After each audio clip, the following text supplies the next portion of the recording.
All right, let's go back to our leading story as promised. Now, let's take you live to the prisoner release in the Middle East with our correspondent, Sarah Coates, who's joining us live from Tel Aviv. Sarah, good to have you with us. A very good afternoon. So talk to us about this entire process. It has relatively been seamless from the start of the exchange as well as the release of the Palestinian prisoners. And we understand at this stage, please also confirm that all 200 Palestinian prisoners have since been released.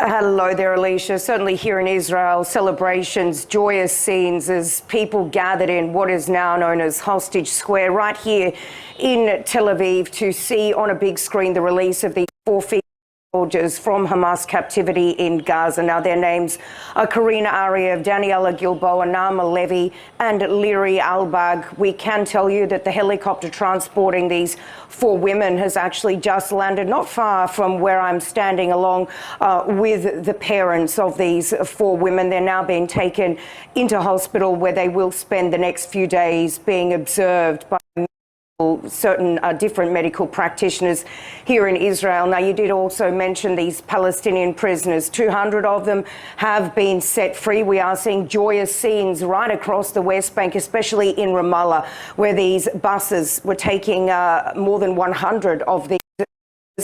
They're being greeted by their families. Some of these people have actually been serving in prison for many, many decades. But people, we do need to mention, 70 of these Palestinian prisoners, those who were convicted of very violent crimes against Israelis, those people who did have blood on their hands, they've actually been sent into exile. They were firstly taken to Egypt and will then be distributed to a number of different countries. But really, the mood on the ground here right across the region is joy. Sarah, talk to us about the female civilian hostage that is said to be released next week by Hamas. Do we know anything about her at this stage? Reports indicated that Israel had said that it would not allow Palestinians to return to the north until this hostage dispute was actually resolved. And we understand Hamas has since given him the relevant information pertaining to this civilian. This is 29-year-old Arbel Yehud. She is a civilian. She was taken captive by, it's understood to be Palestinian Islamic Jihad on October 7 from southern Israel. Now, it is unclear at this hour as to why she was not released in this round, given that it was civilians that were supposed to be released before any soldiers. So there was a lot of concern surrounding the fate of this 29-year-old woman. We can tell you that right now, Israeli teams are in negotiations with these key mediators, trying to actually have this woman released before this next exchange, which will happen at the same time next week. So certainly a lot of concern over her well-being. She is being held, as we do understand, not by Hamas, by Palestinian Islamic Jihad, PIJ, so that could potentially have something to do with it. But we did hear from the Prime Minister's office a little earlier, Benjamin Netanyahu's office, releasing a statement saying that Israel will not reopen the Netzrim corridor. That is, of course, that buffer zone separating the south and the north of the Gaza Strip.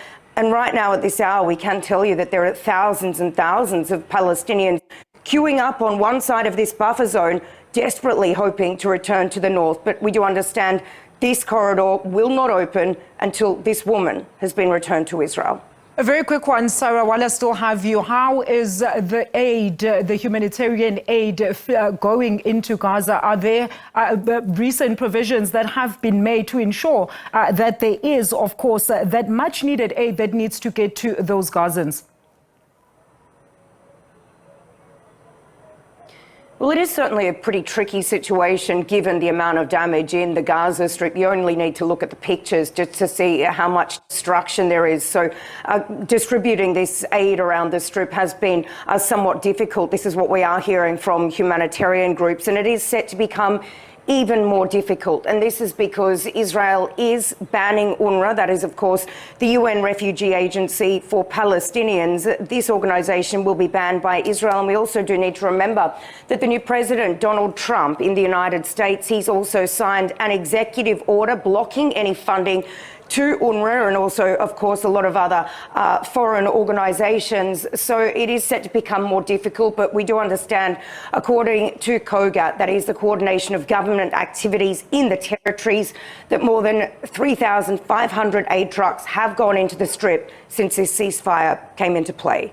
Sarah Coates, thank you so much for that update. SABC News correspondent joining us live from Tel Aviv as that hostage prisoner exchange continues between Gaza and Israel.